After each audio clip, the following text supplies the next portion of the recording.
नमस्कार, आप सभी का संतोष जीएस क्लासेस में स्वागत है। मैं हूं ऐश्वर्य। आशा करता हूं कि आप सभी खुश हैं, स्वस्थ हैं और सकारात्मक हैं। जैसा कि हमने प्रीवियस क्लास में जो है कंप्लीट हिस्ट्री की है, जो प्रीवियस क्लासेस हुई हैं उनमें हिस्ट्री को हमने तीन जो हिस्ट्री के पार्ट होते हैं, एंशिएंट, मेडिवल एंड मॉडर्न, हमने तीनों को बहुत ही विधिवत ढंग से कराया है। एग्ज़ाम की दृष्टि से काफ़ी उसको ध्यान में रखते हुए पढ़ाया गया है। तो इस प्रकार आप लोग प्लेलिस्ट में जाके आप तीनों को देख सकते हैं। सीमित समय में अधिक से अधिक जो है कंटेंट एग्ज़ाम के उपयोगी रखा गया है, तो आप उसको ज़रूर देखिएगा। आज हम नया सब्जेक्ट जो है पॉलिटी शुरू करते हैं, क्योंकि इससे भी प्रश्न काफ़ी पूछे जाते हैं। तो इसको हमें किस प्रकार पढ़ना है, तो इसको हम देखेंगे कैसे हम इसको भी पूरी तरीके से ख़त्म करेंगे, समाप्त करेंगे कि भली प्रकार आप प्रश्न जो परीक्षा में आए तो कर सकें। जो हमें संविधान पढ़ना है, तो संविधान कह सकते हो इसको, राज्य व्यवस्था, संविधान, इंग्लिश में पॉलिटी। तो हमें कैसे पढ़ना है, तो इसके हम पढ़ाते जाएंगे। उसमें हम कुछ बता रहे हैं शुरुआत में। पहले तो हम संविधान क्या है, ये तो अभी टॉपिक चलेगा ही, स्टार्टिंग ही होगी। तो इसका जो संवैधानिक विकास हुआ संविधान का, उसको देखेंगे। संवैधानिक विकास में दो तरीके संवैधानिक विकास होता है। जैसे एक तो पहले ब्रिटिश ईस्ट इंडिया कंपनी चला रही थी भारत को, भारत में शासन। हमने बताया था जब 1757 का जो प्लासी वार होता है, उसके बाद क्या है, ब्रिटिश सत्ता जो है किसके हाथों चल रही होती है, ब्रिटिश ईस्ट इंडिया कंपनी के हाथों। 1858 तक इनका ही जोर रहता है, इन्हीं का शासन चलता है। फिर 1858 का जो अधिनियम आता है, वहाँ से ब्रिटिश क्राउन के हाथ में सत्ता आ जाती है। हालांकि घुमा फिरा के है ब्रिटिश का ही शासन, लेकिन बस एक है ईस्ट इंडिया कंपनी के, एक सीधे ब्रिटिश जो महारानी है, या कह सकते हो ब्रिटिश शासन का जो ताज है, उसके अधीन हम लोग कार्य करते हैं, उनके अधीन शासन में रहते हैं। तो संवैधानिक विकास दो रूप में पढ़ेंगे। एक 1773 से जो भी एक्ट अधिनियम बनते हैं, कहाँ तक, 1853 तक जो अधिनियम बनते हैं, संविधान में जिनका कुछ ना कुछ हिस्सा रहा है, उनको पढ़ते हैं। फिर 1858 से 1947 तक जो अधिनियम बने उनको पढ़ेंगे। उन्हीं में से 1935 का भारत सरकार अधिनियम जो आता है बहुत इंपॉर्टेंट होता है, उसको देखेंगे। संविधान का बहुत ज़्यादा हिस्सा जो है 1935 अधिनियम से रहता है, तो उसको देखेंगे। अब फिर उसके बाद संविधान सभा का निर्माण होता है, फिर उसी संविधान सभा द्वारा निर्माण किया जाता है, उस पूरी प्रक्रिया को देखेंगे। फिर जैसे संविधान का सोर्स, कहाँ से संविधान लिया गया है, संविधान में पार्ट्स हैं, पार्ट उनको कैसे देखेंगे, अनुसूचियाँ हैं उनको पढ़ेंगे, जो शेड्यूल्स हैं। इस प्रकार जो खास जो अनुच्छेद हैं, आर्टिकल्स हैं, उनको देखेंगे। फिर जो है व्यवस्थापिका, कार्यपालिका और न्यायपालिका। एग्जीक्यूटिव जो है कार्यपालिका, व्यवस्थापिका लेजिस्लेटिव, और जो न्यायपालिका है जुडिशियल, इसको देखेंगे। इन्हीं में देखा जाए तो पूरी जो है शासन व्यवस्था आ जाएगी। कार्यपालिका में जैसे जो कानून को लागू करते हैं मिनिस्टर हैं, और भी जुड़ी जैसे संस्थाएं हैं, जैसे आयोग हैं विभिन्न बहुत सारे, उन पे सब चर्चा हो जाएगी। और व्यवस्थापिका में जो कानून बनाता है संसद है, संसद की चर्चा हो जाएगी पूरी। तो और न्यायपालिका में जो न्याय संबंधी पूरा जो है, जो राज्य में न्यायपालिका होती है, उच्च न्यायालय, केंद्र में न्यायपालिका है, सुप्रीम कोर्ट, उस पर विधिवत चर्चा होगी, सभी आयामों पे होगी। और इसी के साथ जो है कुछ और चीज़ें देख ली जाएंगी जो इम्पॉर्टेंट हैं, जैसे राजभाषा है क्या है, प्रतीक चिन्ह क्या है, ये छोटी मोटी चीज़ें निपटा ली जाएंगी। इस प्रकार जो हम पूरे पॉलिटी को समाप्त करेंगे, कोई भी पार्ट इसमें बाकी नहीं रह जाएगा। सब कुछ इन्हीं जो हमने बताया है, इन्हीं चीज़ों में समा जाएगा। इसी प्रकार जो है हम पॉलिटी को कंप्लीट फिनिश करेंगे। अब देखते हैं क्या हम आज तो संविधान स्टार्ट कर रहे हैं, तो सबसे पहले प्रश्न उठता है संविधान क्या है, और संविधान की समाज में भूमिका क्या है, और क्या हमारे दैनिक जीवन में संविधान का क्या संबंध है। भाई संविधान पढ़ रहे हैं तो सबसे पहले संविधान आखिर क्या है, सबसे पहले क्वेश्चन यही होता है। जैसे मान लीजिए आप एस्पिरेंट नहीं हैं, एक भारत के आम नागरिक हैं, तो आपके दिमाग में ऐसा तो है नहीं, संविधान को समझा पढ़ा भले ना हो, लेकिन संविधान को सुना जरूर होगा। भारत के लगभग हर एक नागरिक ने संविधान को कहीं ना कहीं जरूर सुना होगा। तो इस प्रकार संविधान क्या, इसके कार्य क्या हैं, इसकी भूमिका क्या है, संबंध क्या है, ये किस प्रकार हम देख सकते हैं। आप मानिए एक बहुत बड़े समूह में सब लोग रह रहे हैं, बड़ा समूह है जिसका रहन सहन हर एक का अलग है, खान पान हर एक का अलग है, विचार लगभग हर एक के अलग हैं। किसी को खाना पसंद है, ज़्यादा अच्छा खाना पसंद है, किसी को टहलना पसंद है, किसी को गाना सुनना पसंद है, किसी को क्रिकेट खेलना पसंद तो किसी को हॉकी खेलना पसंद है, सबकी अपनी अपनी पसंद है। और इन्हीं पसंद और सबकी अपनी अपनी धार्मिक निष्ठाएं हैं, अपनी अपनी परंपराएं हैं, अपनी अपनी विभिन्न सारी धार्मिक उपासनाएं हैं। तो इनमें टकराव की स्थिति ना हो, ऐसा नियम बने, एक ऐसा कॉमन नियम बने जिसको सभी लोग सभी पर वो लागू हो जाए, और क्या सभी लोग उस नियम के कारण मिलजुल कर रहते हों। मतलब संविधान का सबसे प्रमुख कार्य क्या रहता है कि सभी लोगों के बीच समन्वय और विश्वास जागृत रखना, ये कह सकते हो। और यही जो नियम होते हैं बुनियादी नियम होते हैं। अब क्या दूसरा संविधान का कार्य क्या है? जैसे सरकारें तो आती जाती रहती हैं, तो नागरिकों पे जो है अपने अधिकार थोप सकती हैं या नागरिकों के मूल अधिकारों का उल्लंघन कर सकती हैं। तो क्या करती है जो संविधान, जो क्या करता है, ऐसे कानून बनाता है जिससे नागरिकों के मौलिक अधिकार का उल्लंघन ना हो। लेकिन इसके साथ ही ऐसे भी ये कानून बनाता है कि उन अधिकारों को वापस भी लिया जा सके। ये नहीं मतलब है कि संविधान ने मौलिक अधिकार में हमें जैसे दिए है मौलिक अधिकार, कुछ भी हम मतलब बोलने की आज़ादी दी है, उसके साथ भारत में कहीं भी घूमें इसकी आज़ादी है, सभा एकत्रित करने की आज़ादी है, बहुत सारे प्रकार के मौलिक अधिकार दिए गए हैं। जैसे बोलने की आज़ादी है तो इसका मतलब ये नहीं है कि हम किसी को गाली दे रहे हैं, किसी की गरिमा को ठेस पहुंचा रहे हैं, देश को गाली दे रहे हैं, देश की जो एक संप्रभुता है या उसकी निष्ठा है उस पर हम उंगली उठा रहे हैं। ये चीज़ें स्वतंत्रता नहीं है। वहाँ पर क्या है, वो हमें वापस ले लेते हैं, हमारे अधिकार वापस ले लिए जाते हैं, उन पर रिस्ट्रिक्शंस भी संविधान ने लगाए हैं। तो इन चीज़ों को देखें, जैसे हम देश में कहीं भी आ सकते हैं, इसका मतलब ये नहीं है कि हम तस्करी कर रहे हैं कोई भी मादक पदार्थ की, जो भी या कोई भी गैर कानूनी वस्तु की हम तस्करी करने लगें, ये नहीं स्वतंत्रता है। अब सभा एकत्रित करने की स्वतंत्रता, इसका मतलब ये नहीं कट्टा बंदूकें बम हथगोला रख के हम सभा आयोजित करें जिससे आसपास के लोगों को परेशानी हो और राष्ट्रीय जो है सुरक्षा खतरे में पड़ जाए। इस प्रकार ये जो जहाँ पर ये क्या सकते हैं स्वतंत्रताएँ शुरू होती हैं, वहीं पर ये वापस भी ली जाती हैं। स्वतंत्रता का जो ये अधिकार है, इतना भी स्वतंत्रता का अधिकार नहीं है। तो इस प्रकार की संविधान ने व्यवस्था की है, स्वतंत्रता तो दी है, मौलिक अधिकार की स्वतंत्रता है, इसका राज्य सरकार या कोई भी सरकार उल्लंघन नहीं कर सकती है, लेकिन कुछ रिस्ट्रिक्शंस हैं।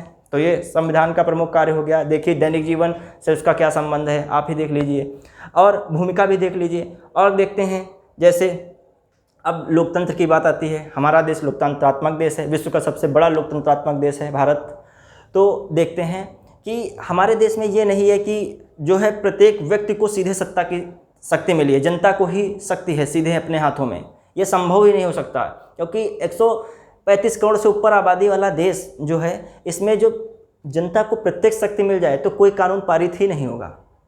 क्यों? क्योंकि मान लीजिए 2 चिल्ड्रन पॉलिसी आती है, तो किसी का मन है 3 चिल्ड्रन पॉलिसी आए, तो किसी का मन है 1 चिल्ड्रन पॉलिसी आए, किसी का मन है 4 चिल्ड्रन पॉलिसी आए, ये फिर ये कानून पारित ही नहीं होगा। ऐसे कोई भी बात हो उसमें सबके मत अलग अलग होंगे।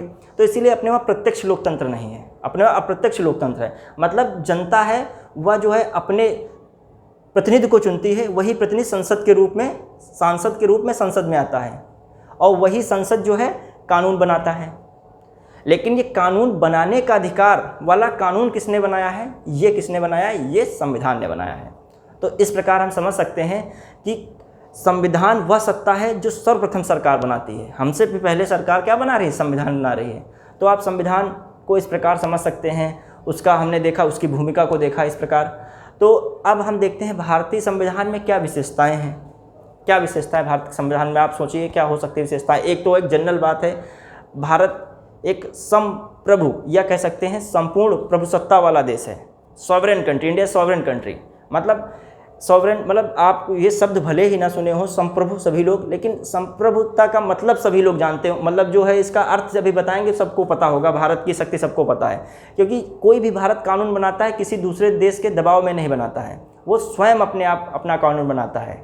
जब पंडित नेहरू जो है 1949 में कॉमनवेल्थ की भारत ने सदस्यता ली, तो उन्होंने एक बात कही कि महारानी और जो भी ब्रिटेन का जो भी शासक सम्राट होगा उसके हम लोग अधीन नहीं रहेंगे। और दूसरी बात, कॉमनवेल्थ में हम लोग कभी भी अलग हो सकते हैं। इसी प्रकार संयुक्त राष्ट्र में हम लोग सदस्य हैं, मेंबर हैं, लेकिन ये नहीं है जो संयुक्त राष्ट्र का कोई भी आदेश है हम उसको फॉलो ही करें। देखते भी हैं जो भारत के कुछ कानून बनते हैं उसमें टकराव होता है, तो भारत कहीं ना कहीं जो है यूएन को आउट कर देता है, किनारे कर देता है, अपने कानून अपने हिसाब से चलाता है। क्योंकि भारत एक क्या संप्रभु देश है, जो भी देश की सत्ता को चलाएगा वह देश का संप्रभु नायक हो जाएगा। क्योंकि भारत कोई भी विदेशी शक्ति के दबाव में नहीं आ सकता है। ये भारत की एक संविधान की विशेषता है। ये किसने शक्ति दी है? संविधान ने दी है। दूसरी देखें समाजवाद। भारत का समाजवाद क्या है? भारत का समाजवाद भी देखा जाए दो प्रकार का होता है। एक साम्यवादी समाजवाद, जिसको कम्युनिस्ट सोशलिज्म कह सकते हो। दूसरा होता है जो है लोकतांत्रिक समाजवाद, डेमोक्रेटिक जो है सोशलिज्म। तो डेमोक्रेटिक सोशलिज्म अपने वहाँ अपनाया जाता है।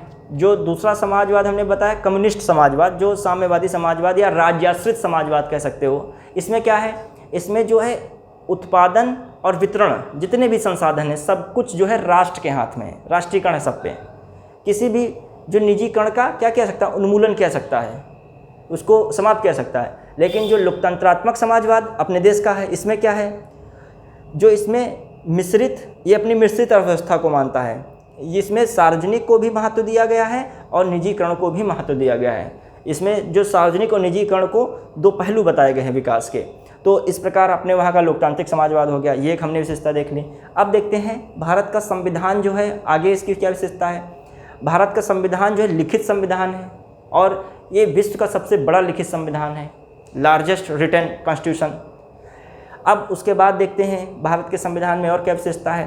पार्लियामेंट्री सिस्टम है भारत के संविधान में, जैसे कह सकते हो संसदात्मक प्रणाली है, संसदीय प्रणाली है।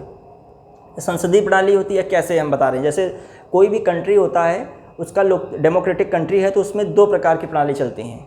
एक तो है संसदीय प्रणाली, पार्लियामेंट्री सिस्टम। दूसरी है प्रेसिडेंशियल जो है सिस्टम, मतलब अध्यक्षात्मक प्रणाली। जो संसदीय प्रणाली है उसमें क्या है, प्रमुख दो लोग होते हैं, लेकिन एक वास्तविक प्रमुख है, उस एक नाम मात्र का प्रमुख है। मतलब एक नॉमिनल जो प्रमुख है नाम मात्र का, जैसे अपने वहाँ राष्ट्रपति, अपने वहाँ कौन संसदीय प्रणाली चलती है तो नॉमिनल प्रमुख जो है, नॉमिनल कह सकते हो हेड कौन है, प्रेसिडेंट है। और जो रियल हेड है वो प्रधानमंत्री होता है। देखते हैं अपने देश में जो है प्रधानमंत्री की पावर कितनी होती है। डायरेक्ट प्रधानमंत्री कुछ भी आदेश दे दे तो एक्शन ले लिया जाता है, राष्ट्रपति केवल साइन मात्र तक रहता है। अब उसके बाद जो है देखा जाए दूसरी ओर, हमने बताया दूसरा कौन है, अध्यक्षात्मक प्रणाली।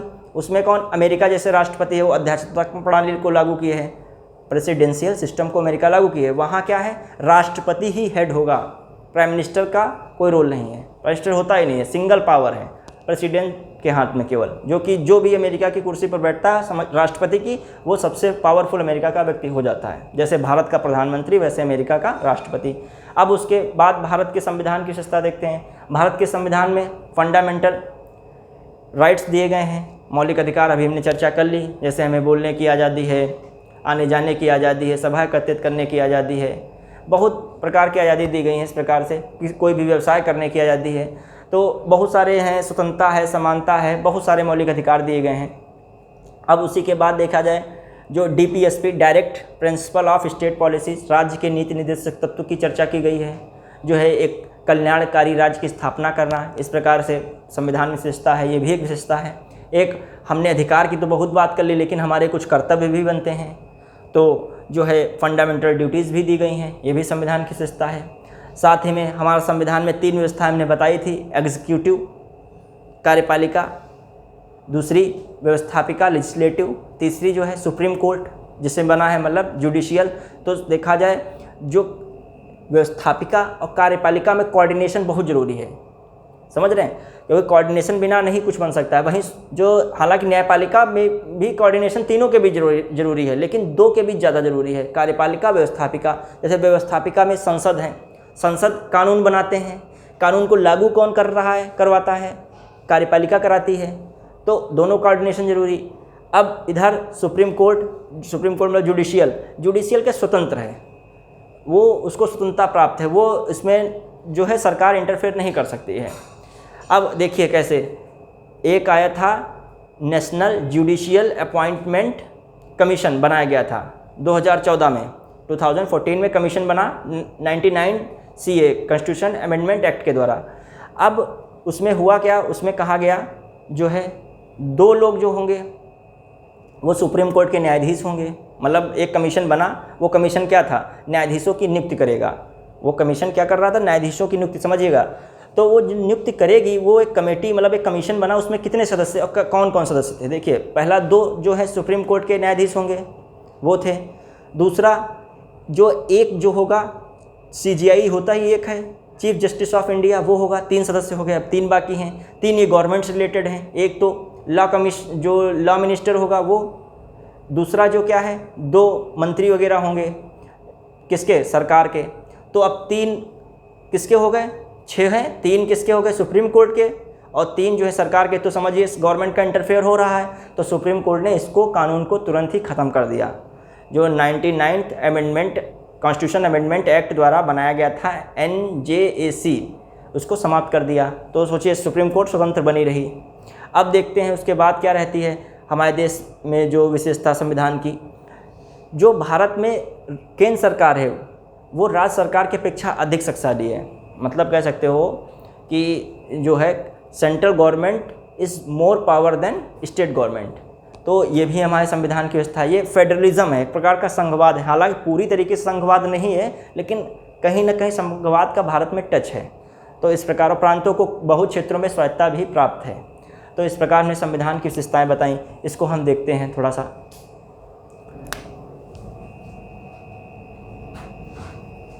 पॉलिटी है, राज्य व्यवस्था,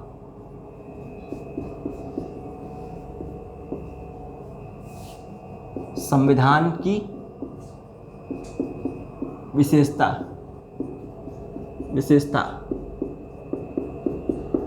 पहली क्या विशेषता हमने बताई, पहली विशेषता जो है संप्रभुता,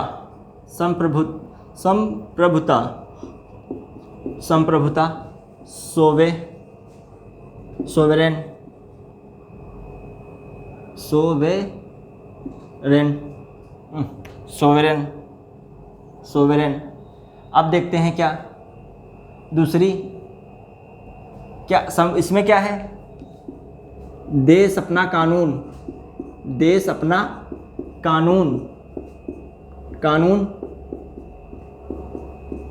किसी दूसरे देश कानून में अब देश अपना कानून किसी दूसरे देश के दबाव में नहीं बनाएगा।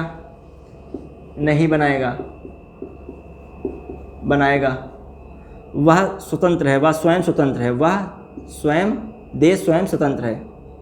देश स्वयं स्वतंत्र है, स्वयं कानून व किसी निर्णय के लिए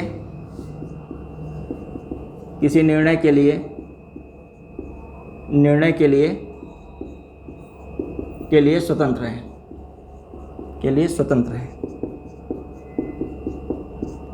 है। पंडित नेहरू जो थे,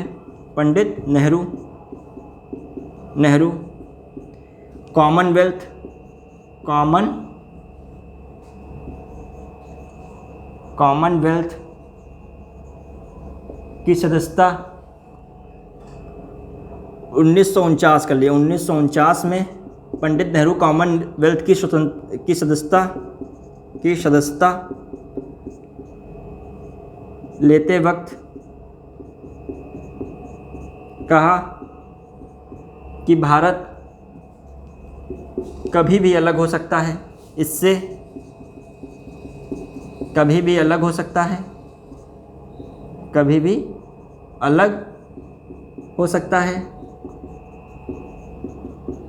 तथा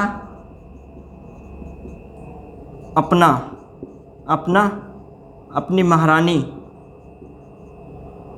तथा ब्रिटेन की महारानी को स्वीकार नहीं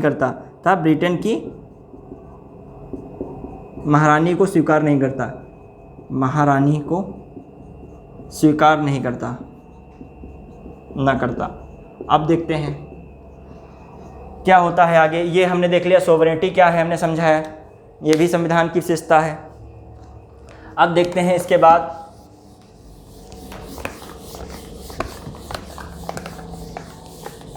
अब क्या रहता है, सोवरेनिटी हो गया। दूसरी क्या विशेषता है, समाजवाद।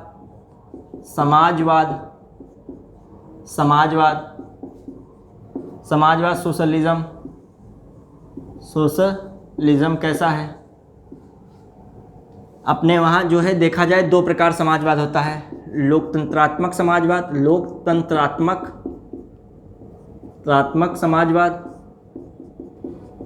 समाजवाद, और दूसरा कौन है? साम्यवादी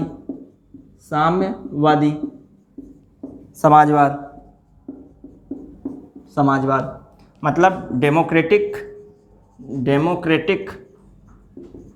सोशलिज्म, और ये कम्युनिस्ट सोशलिज्म। आप देखते हैं सोशलिज्म, इसमें क्या है? सभी संसाधनों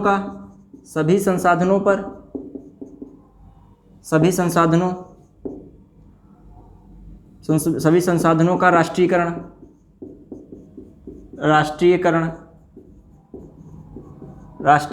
इसमें क्या है? सार्वजनिक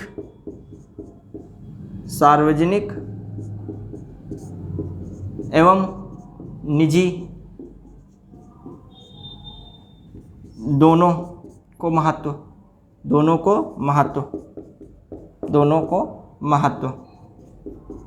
मिश्रित है अपने वहाँ, मिश्रित व्यवस्था। ठीक, तो इस प्रकार अब देखते हैं ये कौन सा समाजवाद हो गया अपने वहाँ। अब क्या तीसरी विशेषता इसकी है? तीसरी विशेषता में क्या देखेंगे हम? जो है ये देखते हैं कॉन्स्टिट्यूशन जो है सबसे बड़ा लिखित संविधान है, सबसे बड़ा लिखित संविधान,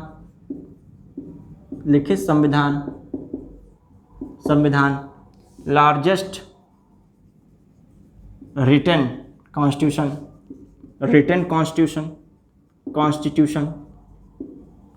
ये अब इसके बाद जो देखा जाए चौथा क्या होता है? सबसे बड़ा लिखित संविधान हो जाता है। अब क्या विशेषता हो सकती है अपने संविधान की?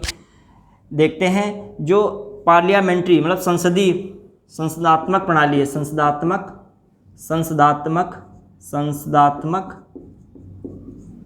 शासन प्रणाली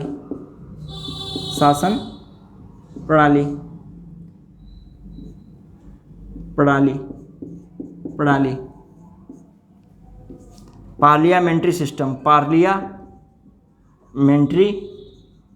सिस्टम कैसे ये भी देखते हैं। डेमोक्रेटिक कंट्री है, डेमोक्रेटिक सिस्टम है, मतलब प्रजा जो है लोकतांत्रिक व्यवस्था में सिस्टम में क्या होता है? दो तरीके से देखेंगे। एक होता है यही पार्लियामेंट्री सिस्टम।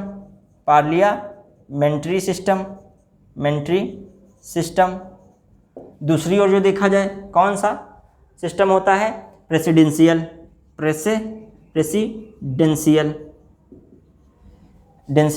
जो पार्लियामेंट्री सिस्टम अपने वहाँ है। इसमें हेड कौन है? हेड जो है इसमें 2 हेड हैं। एक तो जो रियल हेड है,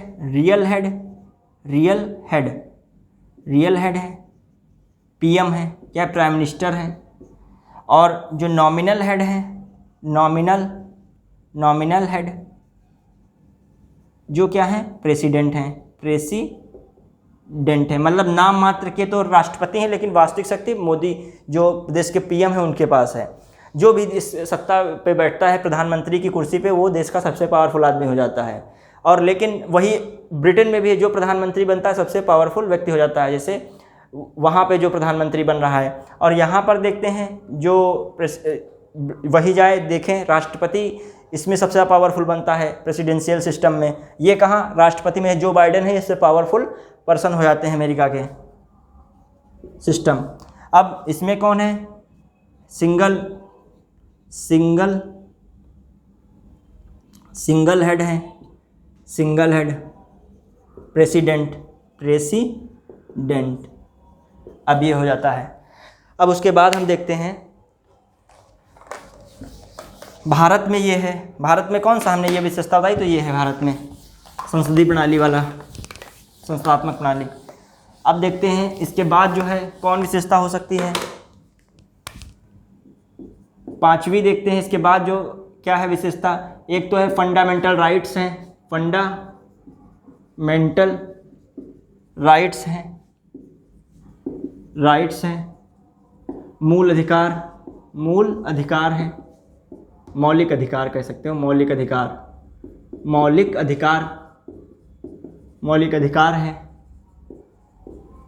हैं। ये कितने से, इसे पार्ट किस में दिया गया है, पार्ट 3 में दिया गया है।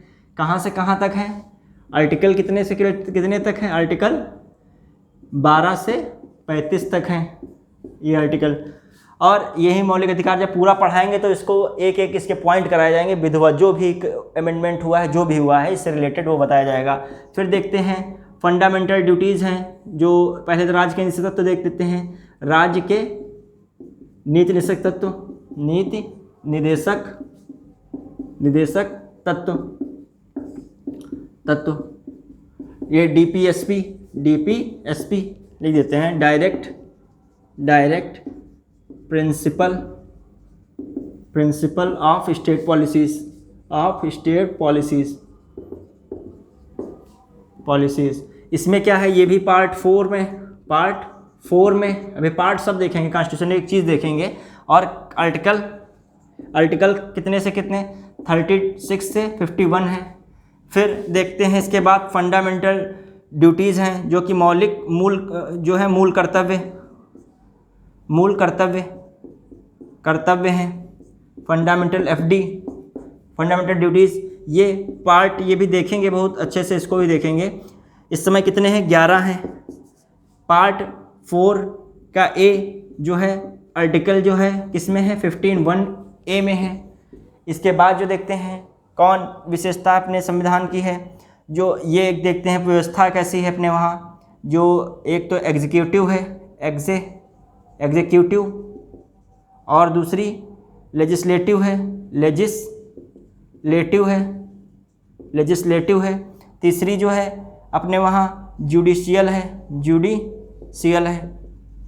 ये कैसी, कार्यपालिका ये मिनिस्टर्स होते हैं, कार्यपालिका में आ जाते हैं। जितने भी मिनिस्टर अभी बनाए गए हैं, कैबिनेट मिनिस्टर हैं, स्टेट मिनिस्टर हैं, ये सभी कार्यपालिका में आ जाते हैं। अब देखते हैं जो लेजिस्लेटिव हैं, क्या होता है, ये व्यवस्थापिका, ये कानून बनाती है संसद में, संसद पास करते हैं तभी तो कानून बनता है, तो व्यवस्थापिका ही करती है काम, जो संसद कह सकते हो।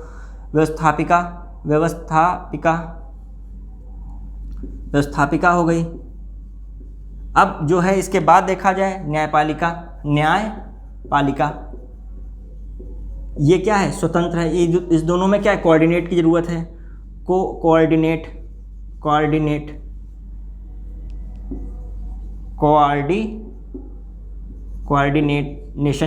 कोऑर्डिनेशन की ज़रूरत है। इसमें जो है क्या है, इसमें फ्री है, ये स्वतंत्र है, फ्री है। जैसे एक इसी को समझाने के लिए हमने बताया था, जैसे जो बना था नेशनल जो है जुडिशियल अपॉइंटमेंट्स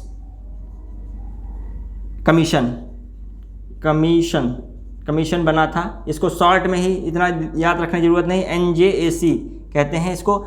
ये बनाया गया था किस अमेंडमेंट द्वारा, CAA जो कानून, ये कॉन्स्टिट्यूशन अमेंडमेंट इसको हम कह रहे हैं, किसके द्वारा, 1909 कब, 2014 में बनाया गया था। अब ये जो है सुप्रीम कोर्ट ने क्या किया, सुप्रीम कोर्ट ने इसको ख़त्म कर दिया।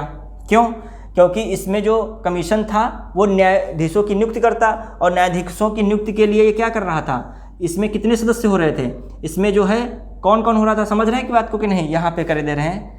जो इसमें जो नेशनल जो कमीशन बन रहा था अपॉइंटमेंट करने के लिए जो न्यायाधीशों को, इसमें 6 सदस्य थे। इसमें कितने सदस्य थे, 6 सदस्य। इसको हम साफ यहाँ पे कह दे रहे हैं, इसमें 6 सदस्य थे, 6 मेंबर्स थे। तो 6 मेंबर्स क्या कौन कौन थे, एक तो CJI था, दूसरा जो अन्य 2 न्यायाधीश थे, जस्टिस थे, वो क्या जस्टिस ऑफ सुप्रीम कोर्ट, ठीक, 2 थे, और एक लॉ मिनिस्टर थे, लॉ मिनिस्टर और 2 संसद थे, 2 संसद एमएलए एमपी कह सकते हो, 2 एमपी। तो ये बनाया गया था मेंबर ऑफ पार्लियामेंट। अब ये कहाँ से पॉसिबल था कि इसको तभी ख़त्म किया, क्योंकि इसमें 3 ही आ पा रहे थे, 3 जो क्या सरकार के थे, सरकार का नियंत्रण आ रहे, इसीलिए सुप्रीम कोर्ट ने इसको ख़त्म कर दिया। इसी को 2014 में बना था। अब देखते हैं उसके बाद, ये हम देख रहे हैं संविधान की विशेषता क्या थी, हमने ये बता दिया। अब जो है अपना संविधान जो है क्या है, लचीला भी कभी कभी प्रश्न आता है। भारत का संविधान है लचीला है, कठोर है, तो यदि ऑप्शन में ये मिलता है लचीला भी है कठोर भी है तो उसी को लगाओगे, या कठोर तथा लचीला ये शब्द मिलता है। भारत का संविधान की प्रकृति कैसी है, कठोर भी है, कठोर एवं लचीला संविधान है, एवं लचीला संविधान है। लचीला संविधान मतलब रिजिड एंड फ्लेक्सिबल कॉन्स्टिट्यूशन है। कैसे, जैसे फ्लेक्सिबल की बात करें, जो फ्लेक्सिबल में देखते हैं अभी जम्मू कश्मीर और लद्दाख को 2 यूटीज़ बना दिया गया, मतलब जम्मू कश्मीर स्टेट था उसको 2 यूटीज़ बना दिया गया। तो संविधान में प्रावधान है कोई भी राज्य का गठन, हालांकि यहाँ राज्य का गठन नहीं हुआ, यहाँ पर एक राज्य से 2 यूटीज़ बनाई गई हैं, ना कि 2 राज्य बनाए गए, लेकिन संविधान में प्रावधान है कि 2 राज्य, एक राज्य का जो नाम परिवर्तन कर सकते हैं, उसमें 2 राज्य बना सकते हैं। तो इस प्रकार का जो शक्ति दी गई है संसद को दी गई है। इसके लिए जो है संविधान में एक संशोधन के लिए अनुच्छेद 368 होता है, उसमें कोई ज़रूरी नहीं है अनुच्छेद करना। संविधान एक सामान्य विधेयक द्वारा भी ऐसे कार्य कर सकती है, किसी भी राज्य का नाम बदल सकती है, किसी भी राज्य को 2 राज्यों में बना सकती है, तो उसी के तहत किया गया। जैसे प्रश्न आ जाता है क्या संविधान में संशोधन किया गया जम्मू कश्मीर और जो है लद्दाख यूटी बनाने में? नहीं, ये संविधान में संशोधन नहीं किया गया, इसमें जो है संसद द्वारा जो ही कानून बना दिया गया। मतलब समझिएगा, संविधान में 2 प्रकार से संशोधन होता है। एक मतलब जो देखा जाए सबसे जटिल संशोधन होता है वो अनुच्छेद 368 में संशोधन जब किया जाता है तब वो संशोधन माना जाता है। एक जो है संसद अपने सामान्य विधेयक द्वारा संविधान में संशोधन कर देती है। जो सामान्य विधेयक द्वारा संशोधन ये क्या दिखाता है? प्रकृति, लचीली प्रकृति है। ऐसे ही अभी पश्चिम बंगाल में है, जो पश्चिम बंगाल की जो सीएम है उन्होंने क्या बात रखी है कि हम जो है विधान परिषद बनाएंगे। अब विधान परिषद जो है अनुच्छेद 169 के तहत बनाया जाता है, तो वो तो अपने वहाँ से प्रस्ताव जो है राज्यपाल के पास भेज देंगे, उनके पास जो है पूर्ण बहुमत है वेस्ट बंगाल में, तो वहाँ से तो भेज देंगे, लेकिन अब संसद की इसमें भूमिका रहेगी। संसद जो है सामान्य विधेयक द्वारा जो है पारित करेगी, तभी वहाँ क्या विधान परिषद का गठन हो सकता है। तो ये भी एक लचीला संविधान की बात है कि जो संसद है वो अपना सामान्य बहुमत से वो कार्य कर सकती है, 169 के तहत विधान परिषद का निर्माण कर सकती है। ये तो क्या हो गया संविधान का लचीलापन। अब वही रिजिड क्या होता है? कठोरपन। बहुत चीज़ें होती हैं संविधान में संशोधन करने के लिए, उसका एक आर्टिकल है 368, उसमें संशोधन करना पड़ता है। उसमें संशोधन की प्रक्रिया बहुत जटिल होती है, आधे से अधिक राज्यों का बहुमत होना चाहिए, बहुत कुछ कार्यवाही होती है प्रक्रिया, तो वो चीज़ क्या जटिल बनाती है। तो ये है संविधान में संशोधन संसदों द्वारा जैसे राज्य का पुनर्गठन ये है हमने समझाया। जैसे जम्मू कश्मीर और लद्दाख का भी हुआ था 2019 में, 5 अगस्त 2019 को, तो वो राज्य का पुनर्गठन, इसमें क्या केवल संसद का ही रोल रहा। एक बार राज्य से पूछा जाता है, राज्य की अनुमति हो या ना हो उससे कोई फर्क नहीं पड़ता है। तो एक प्रकार से लचीला संविधान की बात हो गई। दूसरा क्या है? जो है 169 अनुच्छेद आर्टिकल 169 के तहत विधान परिषद का गठन, ये भी संसद द्वारा है, ये भी देखते संसद द्वारा है, तो ये भी देख लिया जाए। अब क्या है जो रिजिड क्या है? जैसे रिजिड में क्या है? संविधान में संशोधन करने के लिए अनुच्छेद आर्टिकल जो है 368 में संशोधन करना, ये एक जटिल प्रक्रिया होती है। तो इस प्रकार जो है इन दो हम उदाहरणों के आधार पर हमने बता दिया संविधान कैसा कठोर है, जटिल, दोनों जो है इसकी प्रकृति है। और देखते हैं क्या है, जो संघ के पास शक्ति जो है, संघ के पास शक्ति, संघ क्या, केंद्र कह ले, केंद्र के पास शक्ति राज्य से अधिक है, राज्य से अधिक है, जो है जो सेंट्रल के पास पावर जो है इनसे अधिक है राज्य से। तो इसमें हम क्या देख सकते हैं, जैसे ये किसको बताता है, फेडरलिज्म को बता रहा है, फेडरलिज्म को बता रहा है, मतलब एक प्रकार से संघवाद, पूर्ण संघवाद नहीं, मतलब इतना भी संघवाद का मतलब राज्य को भी बहुत सारी चीज़ों में स्वतंत्रता है, लेकिन इतनी भी स्वतंत्रता नहीं है कि वो अलग हो सकते हैं, अपना एक अलग संविधान बना लें। तो इस प्रकार हमने बताया संविधान की विशेषताओं पर चर्चा की। अब देखते हैं, अब हम जो है इसके जो संविधान सभा का गठन कैसे होता है, फिर उसके संविधान कैसे बनाया जाता है और संवैधानिक विकास उससे पहले हुआ, उसको हम बाद के लेक्चर में देखेंगे। पहले ये देखेंगे जो संविधान में क्या होता है, प्रस्तावना है। जब कोई भी हम बुक होती है तो उसकी प्रस्तावना बहुत इंपॉर्टेंट होती है, उसको बता देती है कंटेंट इसमें क्या है, क्या इसकी विषय वस्तु है, बहुत कुछ समझा देती है। ऐसे संविधान को जो है समझाने के लिए इसकी प्रस्तावना बहुत ज़रूरी है। इसमें क्या है, जो संविधान के विभिन्न जो संविधान निर्माता थे उनके बहुत सारे मत को ये प्रतिबिंबित कर रही है। कौन? संविधान की प्रस्तावना प्रतिबिंबित करती है, जो प्रतिबिंबित जो ये कर रही है संविधान की प्रस्तावना। इससे पता चल जाता है कि संविधान में क्या प्रकृति है, संविधान के क्या उद्देश्य हैं, उसके क्या आदर्श हैं, ये सब इसी में दिख जाता है, जो कि आगे हमें फंडामेंटल राइट्स, फंडामेंटल ड्यूटीज़ और जो है DPSP में देखने को मिलता है। तो हम देखेंगे प्रस्तावना, और इससे प्रश्न भी बहुत पूछे जाते हैं, 1 से 2 प्रश्न हमने देखा है ज़रूर एग्ज़ाम में पूछा जाता है।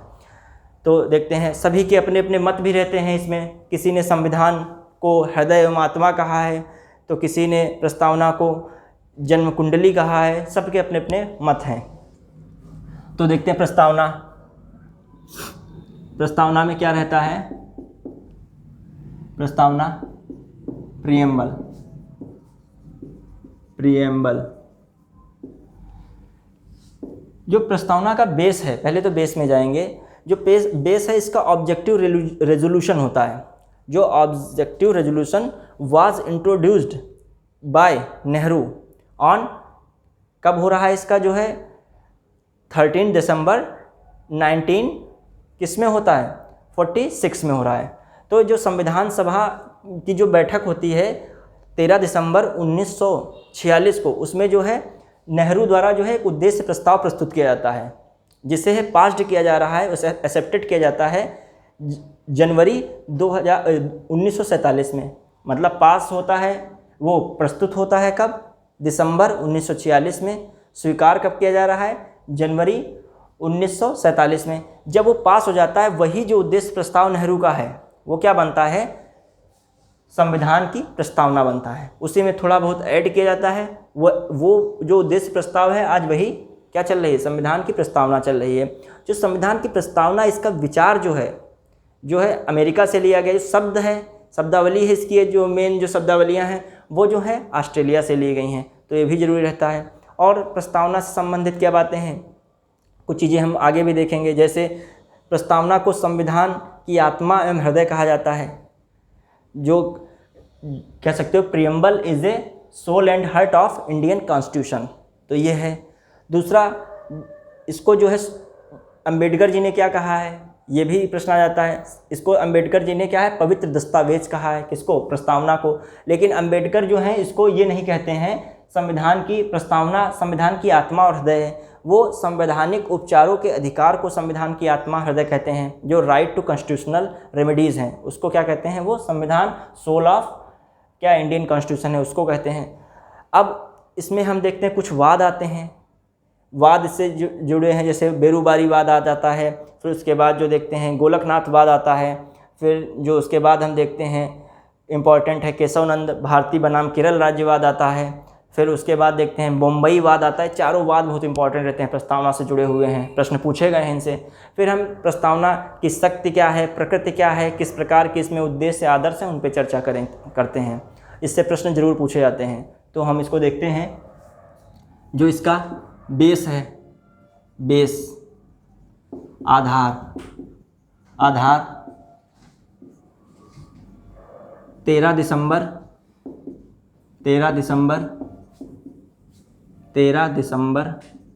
1947 1946 में संविधान सभा में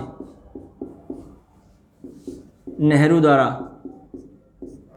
द्वारा उद्देश्य प्रस्ताव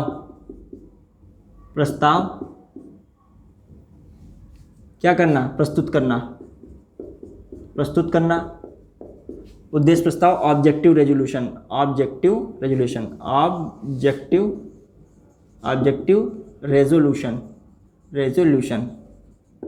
ये कहते हैं। प्रस्तुत करना ये क्या होता है, जनवरी 1947 में क्या होता है, में स्वीकार किया जाता है, किया जाता है, जो कि क्या बनता है, जो कि क्या बन जाता है, जो कि प्रस्तावना बनता है। प्रस्तावना संविधान की प्रस्तावना बनता है। ये 1949 में स्वीकार किया था, 1949। इस पे थोड़ा देख लेंगे। 1950 स्वीकार किया था, बनता है। अब क्या रहता है, मतलब ये बाद में स्वीकार करके यही प्रस्तावना बनता है। यहाँ इससे ये विचार रहता है, इसका जो आधार क्या है, और इसका विचार कहाँ से आता है। इसका विचार जो है यूएस से होता है, यूएस से विचार है। और अब देखते हैं इसमें जो क्या रहता है प्रस्तावना में, कुछ लोगों ने इसे क्या कहा है, ये इम्पोर्टेंट रहता है।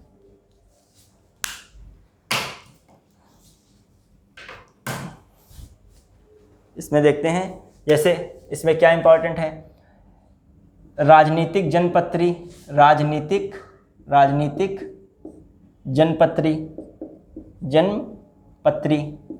मतलब पॉलिटिकल हॉरोस्कोप जो है, किसने कहा है, राजनीतिक जनपत्री, संविधान के बारे में, संविधान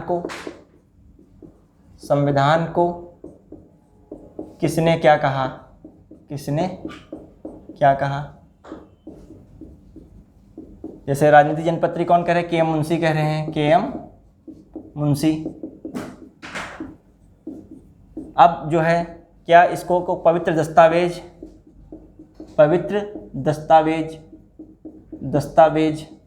कौन, अंबेडकर कह रहे हैं, भीमराव अंबेडकर कह रहे हैं, ठीक, ये कह रहे हैं। अब जो देखा जाए, संविधान जो है, प्रस्तावना संविधान की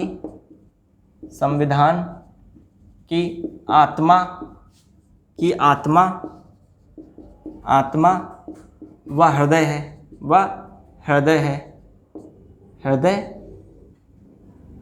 है। ये कौन कह रहा है, ये इसमें जो स्पष्ट नहीं है कौन कहता है, लेकिन ये जो कहा जाता है, मतलब एक बात कही गई संविधान के बारे में यही है। लेकिन जो इसको संविधान की प्रस्तावना, इस प्रस्तावना को आत्मा और हृदय कहा है संविधान की, लेकिन जो इसमें देखा जाए, अंबेडकर ने इसे नहीं कहा है। अंबेडकर ने संविधान की आत्मा व हृदय संवैधानिक उपचारों को कहा है, संवैधानिक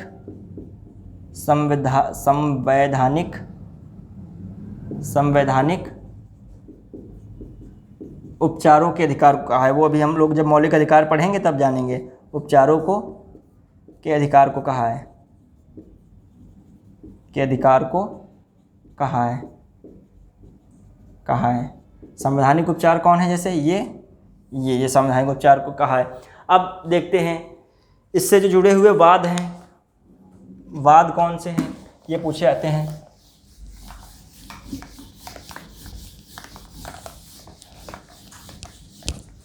अब वाद में क्या रहता है? वाद में वाद संबंधित एक तो 1960 का वाद है, कौन? बेरूबारी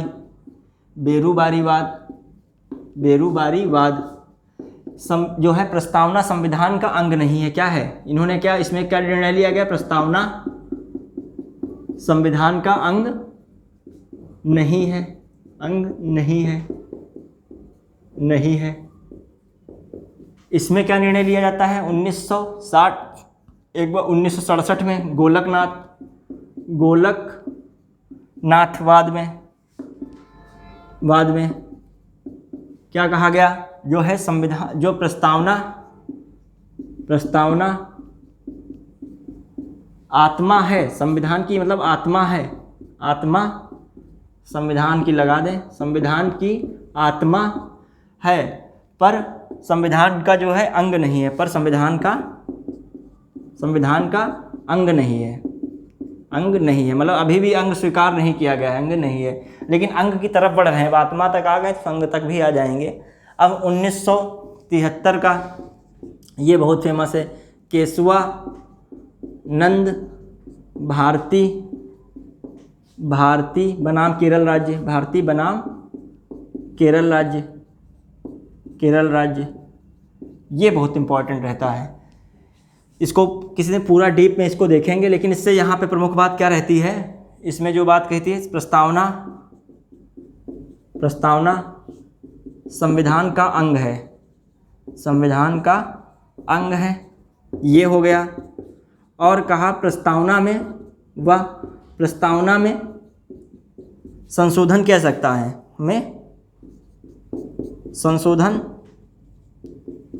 संशोधन हो सकता है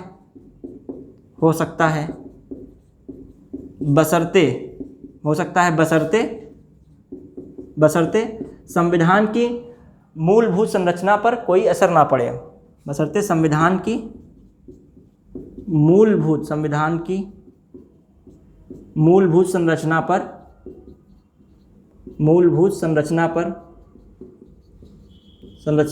संविधान की मूलभूत संरचना प्रभावित ना हो, ये होता है। ये बात आ गई।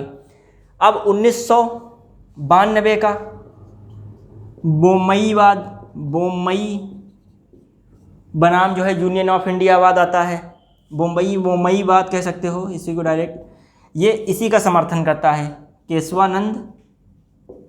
केशवानंद भारती वाद का समर्थन करता है। जो केस है इसका समर्थन करता है, ये वाद का समर्थन करता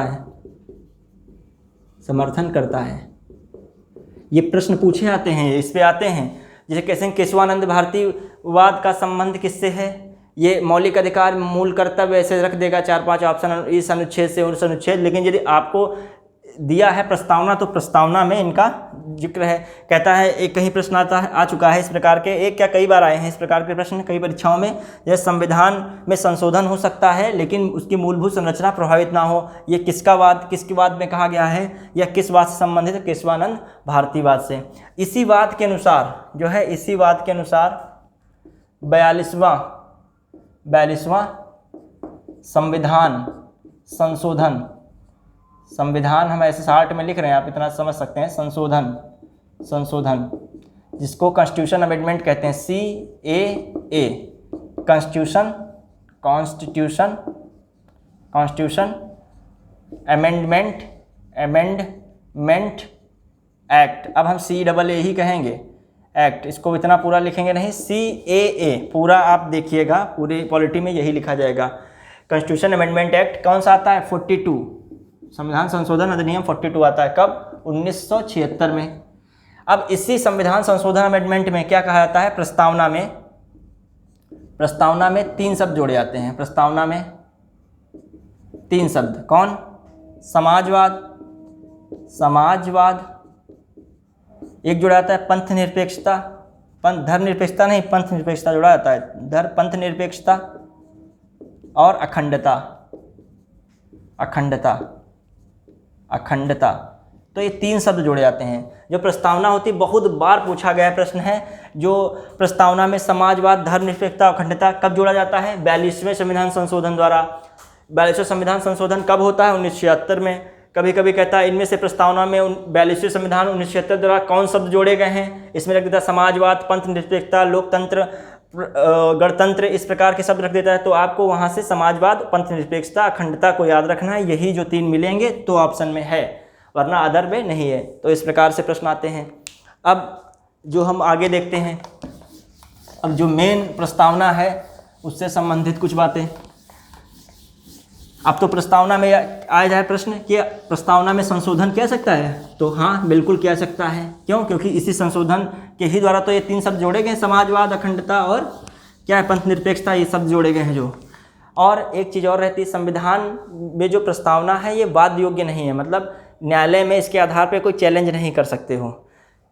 मतलब केवल ये व्याख्या के लिए है, कानून की व्याख्या करती है और जो है विभिन्न जो निर्माता हैं संविधान के उनके जो विचार को प्रतिबिंबित करती है, और इसमें इसको जो है न्याय योग्य नहीं, जस्टिसबल नहीं माना जाता है। ठीक, तो न्यायालय में मतलब प्रवर्तनीय नहीं है ये। अब देखते हैं क्या है प्रस्तावना को, पहले थोड़ा सा हम बताते हैं, तब उसमें से विचार निकालते हैं। वही सब इसमें लिखने पूछे भी जाते हैं। क्या रहता है, जो नेहरू द्वारा जो प्रस्तावना, उद्देश्य प्रस्ताव प्रस्तुत किया जाता है, उसमें क्या जो है प्रस्तावना होती है जो कि इस समय चल रही है, हम भारत के लोग, ये प्रस्तावना हम बता रहे हैं, उसमें से क्या कीवर्ड हैं वो निकालेंगे, परीक्षाएं पूछे जाते हैं। हम भारत के लोग भारत को, समझना, हम भारत के लोग भारत को समाजवादी, पहले से एक सेकंड एक्सप्लेन देखते हैं पहले प्रस्तावना में। प्रस्तावना के स्रोत हम क्या अभी बता रहे हैं, सिर्फ स्रोत पढ़ना है, प्रकृति पढ़ना है, और जो उसके आदर्श,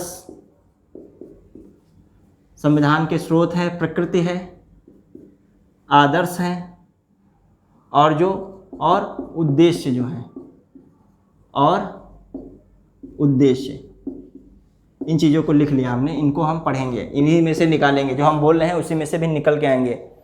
हम भारत के लोग भारत को संप्रभु, या कह सकते हो संपूर्ण सत्ता संपन्न, संपूर्ण सत्ता संपन्न, हम भारत के लोग भारत को संप्रभु, समाजवादी, पंथ निरपेक्ष और क्या हमने बताया, लोकतांत्रिक गणराज्य बनाने के लिए तथा समस्त नागरिकों को सामाजिक, राजनैतिक और आर्थिक न्याय, फिर क्या रहता है, विचार, विश्वास, अभिव्यक्ति, धर्म एवं उपासना तथा अवसर, अर्थात अवसर तथा प्रतिष्ठा की समता दिलाने के लिए तथा इन सब में व्यक्ति की गरिमा तथा देश की एकता एवं अखंडता को सुनिश्चित करने वाले बंधुत्व को बढ़ाने के लिए हम सभी अपनी संविधान सभा में आज, मतलब उस समय 26 नवंबर 1949 संवत विक्रम 2006 विक्रमी को एतद द्वारा संविधान को आत्मार्पित, अंगीकृत एवं अधिनियमित करते हैं। तो इस प्रकार की ये प्रस्तावना थी। इसमें से कीवर्ड क्या थे, जैसे शक्ति, स्रोत क्या है, शक्ति क्या है, संविधान की शक्ति क्या है, तो क्या हम भारत के लोग, हम भारत के लोग, we the people of India. अब दूसरी बात हमने क्या निकाली थी यहाँ से कि भारत, इसमें संविधान की प्रकृति जो है वो भारत की प्रकृति बता रही है। भारत कैसी प्रकृति का है, संप्रभु है, समाजवादी, पंथ निरपेक्ष, लोकतांत्रिक गणराज्य है। ये 5 चीज़ें निकल के आ रही हैं, 5 शब्द ऐसे सीक्वेंस में भी लगाना होता है, प्रश्न आया है, इसे कॉमा कॉमा लगा के करता है सीक्वेंस में। फिर इसके बाद क्या, प्रकृति हो गई, फिर इसके बाद कितने प्रकार की न्याय की बात की गई, 3 प्रकार की बात हमने कहा था, सामाजिक न्याय, राजनीतिक न्याय और आर्थिक न्याय। समस्त नागरिकों को हमने कहा न्याय दिलाने के लिए, कैसा न्याय, सामाजिक, आर्थिक, राजनीतिक न्याय की बात की। फिर समता की बात की, किस प्रकार की, दो समता की बात की थी, प्रतिष्ठा एवं अवसर की समता कराने के लिए। फिर हमने बात की थी, ये हो गई समता की बात। फिर बंधुत्व, किस प्रकार के बंधुत्व? व्यक्ति की गरिमा मतलब डिग्निटी ऑफ इंडिविजुअल, देखा जाए व्यक्ति की व्यक्तिगत जो गरिमा होती है, तथा देश की एकता एवं अखंडता, जो ये बताई गई बंधुत्व फ्रेटर्निटी बताई गई है। कौन सी? एक डिग्निटी की फ्रेटर्निटी है, दूसरी क्या है? Unity and integrity of India, मतलब देश की एकता और अखंडता। तो इस प्रकार ये बातें संविधान में बताई गई, इनको हम लिखेंगे, देखेंगे इस प्रकार। पहला स्रोत क्या है? स्रोत, ये शक्ति कह सकते हो। शक्ति किसमें? शक्ति पहला हम भारत के लोग, हम भारत के लोग। इसी में उद्देश्य, प्रकृति भी आ गई, आदर्श भी आ गया, उद्देश्य भी आ गया, पूरा हमने बता दिया संविधान की इस प्रस्तावना। हम भारत के लोग, we the people of India, we the people of India, India ये हो गया इंडिया। अब देखा जाए दूसरा क्या है? प्रकृति क्या है? Nature of India, nature of India, India प्रकृति, देश की प्रकृति, देश की प्रकृति क्या है? ये शब्द सीक्वेंस से याद रखना है, ये सीक्वेंस ही याद रख लीजिए, ये सीक्वेंस है। कैसी प्रकृति है? संप्रभु या संपूर्ण सत्ता संपन्न, या संप्रभु एक शब्द कह सकते हो, संप्रभु, संप्रभु, संप्रभु। फिर हमने बताया था समाजवादी, ये सीक्वेंस है, एक आता है, इसको आगे पीछे कर देते हैं प्रश्न में, ऑब्जेक्टिव आता है इस तरीके का, समाजवादी।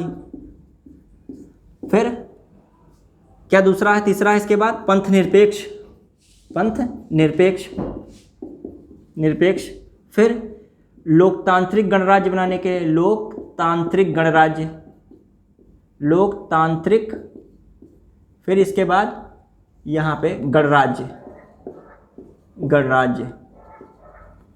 भारत को ये संप्रभु, समाजवादी, पंथनिरपेक्ष, लोकतांत्रिक गणराज्य बनाने के लिए। तो ये प्रकृति ऐसी है देश की। संप्रभु मतलब स्वयं सत्ता संपन्न, संपन्न, इसको इंग्लिश में सोवेरेन, सोवेरेन, सोवेरेन। ये समाजवादी सोशलिज्म, सोशलिज्म। ये पंथ निरपेक्ष सेकुलरिज्म, सेकुलरिज्म, सेकुलरिज्म।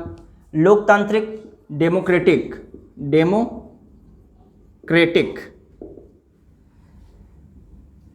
ठीक। और ये क्या है? गणराज्य क्या है?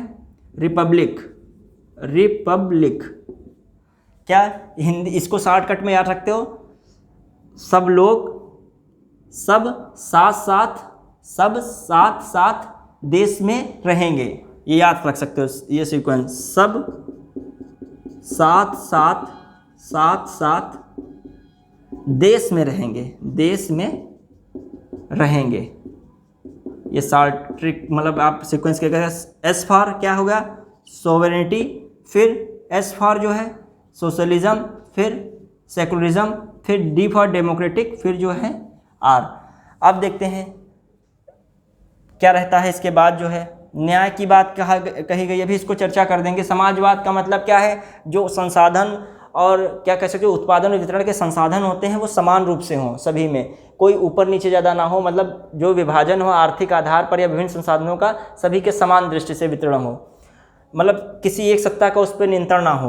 और पंथ निरपेक्ष का मतलब कि राज्य का कोई धर्म नहीं है, अर्थात जो राज्य से अपेक्षा की जाती है कि वह सभी धर्मों को समान रूप से प्रश्रय दे, सपोर्ट करे। मतलब लोकतांत्रिक का मतलब क्या है? लोकतंत्र तो अभी हमने बताया था, जो जनता के लिए हो, तो लोकतंत्र है। लोकतंत्र कौन सा अपने वहाँ? समाजवादी लोकतंत्र है। फिर गणराज्य, गणराज्य में देखा जाए दो प्रकार से गणराज्य होता है। एक तो होता है जो कह सकते हो वंशानुगत, मतलब जो कह सकते हो सत्ताधारी चलाए। लोकतंत्र में दो प्रकार के गणराज्य हैं, एक सत्ताधारी वाला है, एक चुनाव करके जाता है, वो है गणराज्य। तो एक जो है लोकतंत्र को कैसे चला रहा है कि उत्तराधिकारी जैसे बनता है, राजा रानी जैसे अभी भी ब्रिटेन में चलता है। एक अपने वहाँ क्या है, कुछ निश्चित समय के लिए चुन के कोई आता है, जैसे अपने वहाँ राष्ट्रपति है, तो एक गणराज्य का ये मतलब हो जाता है। अब क्या रहता है यहाँ पर, ये देखा जाए हमने बात की, अभी तीनों की बात करेंगे, कौन सी चीज़ किसने कहाँ से मेन ली गई है ये बात करते हैं। अब तीसरा कौन है? न्याय। न्याय में क्या है? जो है सामाजिक,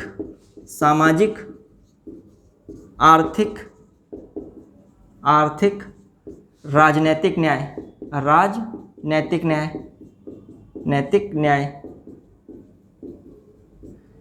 सामाजिक क्या मतलब? किसी आधार पर भेदभाव नहीं किया जाएगा। अभी हम मौलिक अधिकार में पढ़ेंगे, लिंग भेद जो है, स्थान, मूल, वंश, नस्ल, इस आधार पर किसी प्रकार भेदभाव नहीं होगा। आर्थिक में किसी प्रकार जो है अर्थ के आधार पर भेदभाव नहीं किया जाएगा, ऊपर नीचे, कमज़ोर और अमीर गरीब के बीच में कोई भेदभाव नहीं होगा। राजनीतिक न्याय में क्या है? कोई भी व्यक्ति किसी भी राजनीतिक पार्टी के दफ्तर में जा सकता है, अपनी बात सरकार तक पहुंचा सकता है, इस प्रकार के राजनीतिक न्याय है।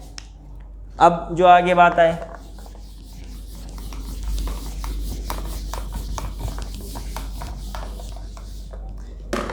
जो इसके बाद हमने देखा चौथे पे क्या आता है? समता मतलब इक्वलिटी। समता से पहले स्वतंत्रता देखते हैं। स्वतंत्रता, फ्रीडम जो है, लिबर्टी क्या है? स्वतंत्रता कौन कौन है? जैसे क्या स्वतंत्रता हो सकती है? पहली, विचार, विश्वास, अभिव्यक्ति, इसको अभिव्यक्ति दूसरे पर कर लीजिए,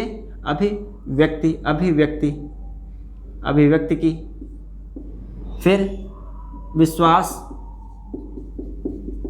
फिर धर्म, फिर उपासना। ये इस प्रकार की स्वतंत्रता है 5।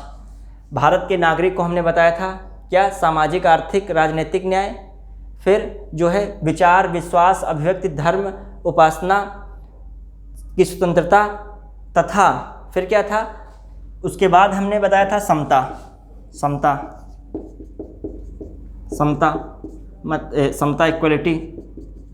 इक्वलिटी क्या है? इक्वलिटी कौन सी बात कही गई है? 2 प्रकार की इक्वलिटी कहा था, जो है प्रतिष्ठा एवं दूसरा अवसर की समता प्राप्त कराने के लिए नागरिकों को, ये हमने बात की थी। तो पद की मतलब प्रतिष्ठा जो है, स्टेटस, और दूसरा क्या है? अवसर, अपॉर्चुनिटी, अवसर, ये हो जाता है अवसर की समता। अब छठा क्या रहता है?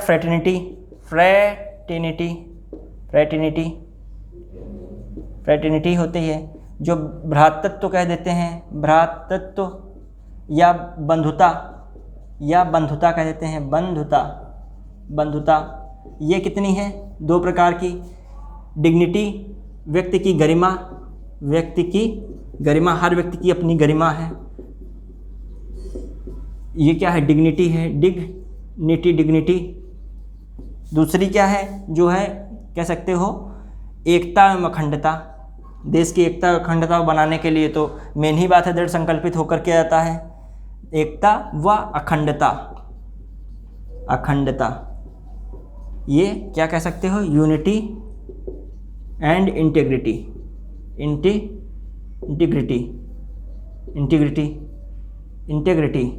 ठीक। तो ये हो गया इंटीग्रिटी। तो इस प्रकार हमने क्या देखा कि जो है इसके संविधान के जो हमने प्रकृति, आदर्श, उद्देश्य सब देख लिए। ये प्रश्न रहता है, अब इससे प्रश्न कैसे रहते हैं? एक प्रश्न यूपी SSS में पूछा गया है और PCS में भी आया है कि बताइए भारत के न्याय, ऐसे प्रश्न था, रखते हैं न्याय, स्वतंत्रता तथा समता। भारत के संविधान की प्रस्तावना में न्याय, स्वतंत्रता तथा समता कितने प्रकार की रखी गई, किस प्रकार समाहित हैं? तो ऑप्शन में ऐसे था, ऑप्शन जैसे 3, 5, 2, 3 ऐसे रख दिया। ऑप्शन बी 3, 5, 2, फिर 3, 3, 5, 4 ऐसे रख दिया। तो आगे पीछे भी कर दिया, 5 4 2 3 5 3 4 इस प्रकार से।